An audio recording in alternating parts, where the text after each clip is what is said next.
Hello mga friendship. Sino sa inyo may ganito? Ang mga ganyan, pusa or aso o ano pa mang mga animals, ginagawang tao, tinuturing na tao, minamahal na tao. Hindi lang sila hayop ang pagtuturing.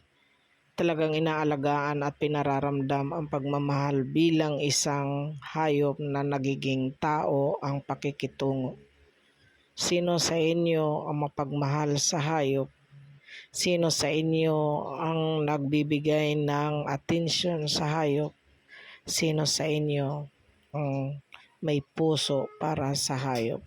Ayan, 'di ba? Masaya. Hindi yan mahirap gawin. Huwag magiging malupit sa hayop. Bagkos, mahalin, pakainin, at pakitaan ng pagmamahal. Dahil sila marunong din naman magmahal sa tao. Iyon naman ang gusto nila, kalingain sila, pakainin sila, busogin. Thank you.